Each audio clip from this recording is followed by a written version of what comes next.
করলাম রে কি করলাম রে কি করলাম কি করলাম রে কি করলাম রে কি করলাম সোনার যৌবন হেলায় কেলায় কাটাইলাম সোনার যৌবন হেলায় কেলায় কাটাইলাম ওয়ামা খালাকতুল জিন্না ওয়াল ইনসা ইল্লা লিয়াবুদুন মা খালাকতুল জিন্না ওয়াল ইনসা বখা মা খালাকতুল জিন্না ওয়াল ইনসা বখা নিস্তে মকসুদ জুজ ইবাদত আজ জাহা নিস্তে মকসুদ জুজ ইবাদত আজ জাহা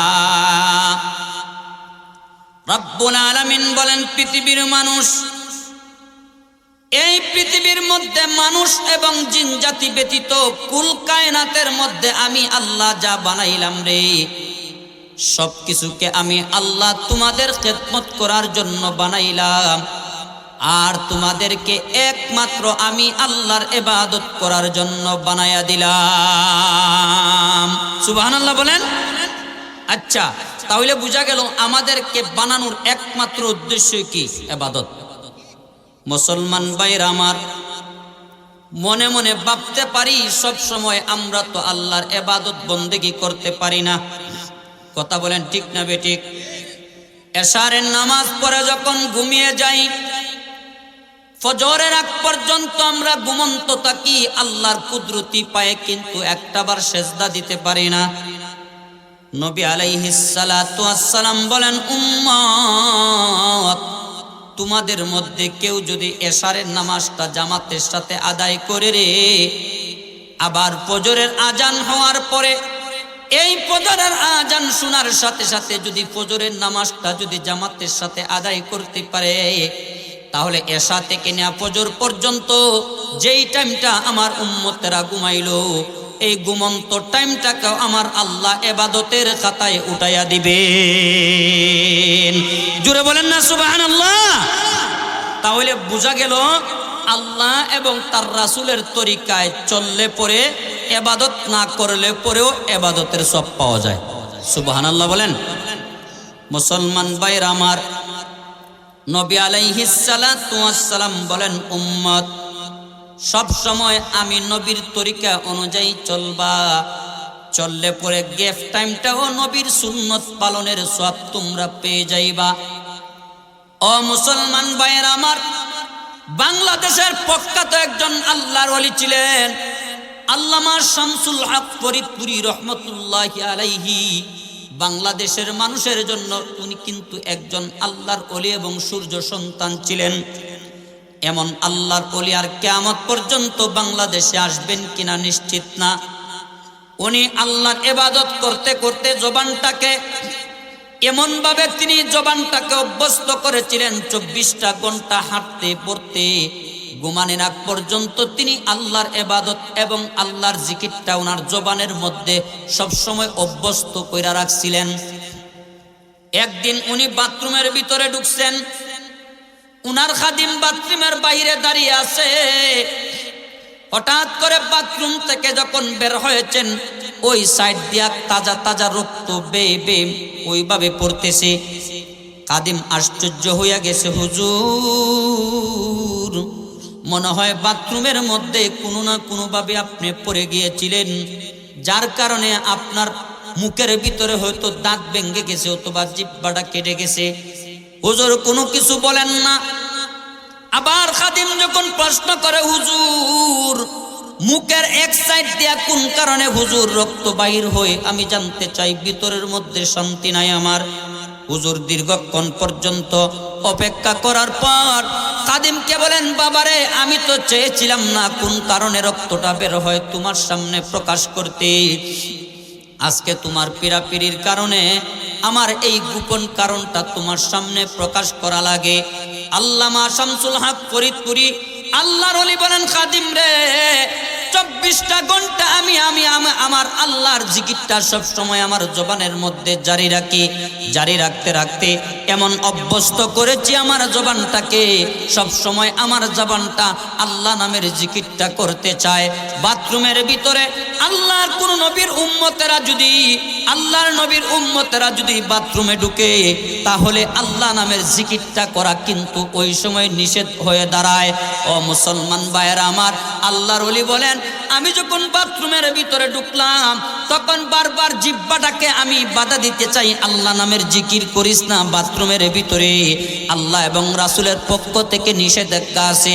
আমার জবানটা আল্লাহ নামের জিকির করার কারণে এমন ভাবে অভ্যস্ত হয়ে গেছে, যার কারণে বাথরুমের ভিতরে পর্যন্ত বারবার লাপাতে চায়, আমার আল্লাহর জিকিরটা জবান করতে চায়। যার কারণে জিহ্বাটাকে আমি দুই দাঁত দিয়া এমন ভাবে কামড় মেরে ধরেছি, যার কারণে আমার জিহ্বাটা কেটে ওই মুহূর্তে আমার মুখ দিয়া ওই মুহূর্তে তাজা রক্ত বের হওয়া শুরু হয়ে গেছে। আল্লাহু আকবার বলেন না? আল্লাহ আল্লাহ क्या मुबारक नाम है। কিছু কইবা? এমন ভাবে পুলিশের মতন দাঁড়াইছেন, ভাবছি যে কথা শেষ করবো আর আমার মনে হয় বুঝে যাবে। अल्लाह अल्लाह क्या मुबारक नाम है, अल्लाह अल्लाह मुमिनों का काम है।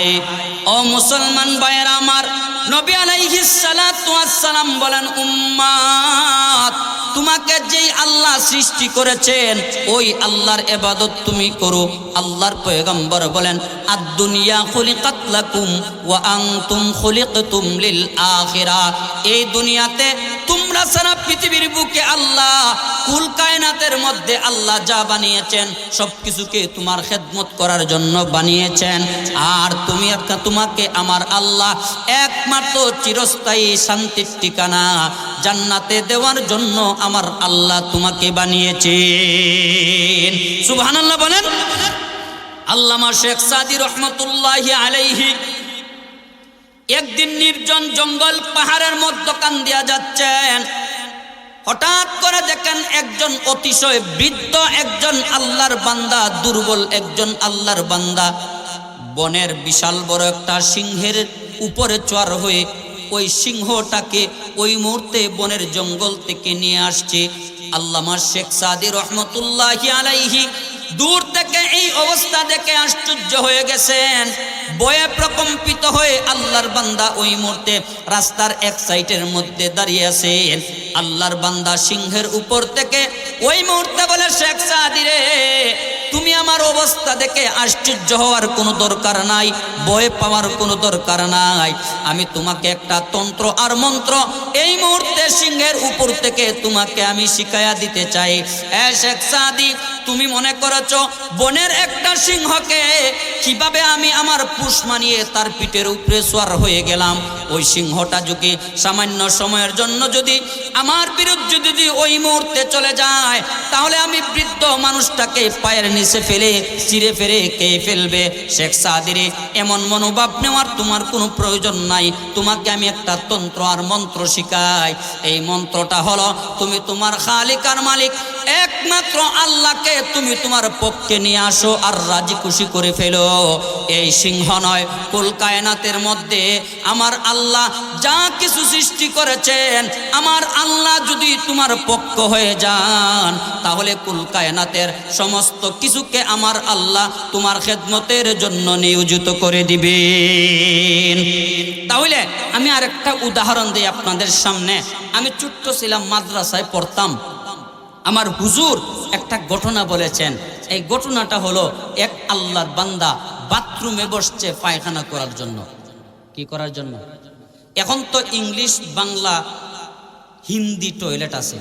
আচ্ছা, আগে কি এরকম ছিল?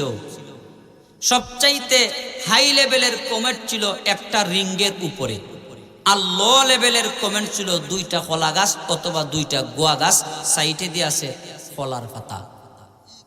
ঠিক না বেটি? মুসলমান ভাইয়ের আমার, আল্লাহর বান্দা বাথরুমের ভিতরে বসছে পায়খানা করার জন্য। হঠাৎ করে তার মাথা যখন নিচের দিকে গেছে, ওই মুহূর্তে দেখতেছে বাথরুমের পোকাগুলা নড়াচড়া করতেছে, মানে ডাইরেক্ট দেখা যায়। আল্লাহর বান্দা মনে মনে ভাবলো, বুঝলাম পশু পাখি আল্লাহ আমার খেদমতের জন্য বানাইছেন, খাওয়ার জন্য বানাইছেন, কিন্তু এই বাথরুমের পোকাগুলাকে আল্লাহ কোন কারণে বানাইছেন, এমন একটা প্রশ্ন তার ভিতরে দেখা দিছে। কিছুদিন পরে আল্লাহর বান্দার দুইটা চোখের দৃষ্টি শক্তি হঠাৎ করে চলে গেছে, আর চোখে দেখে না।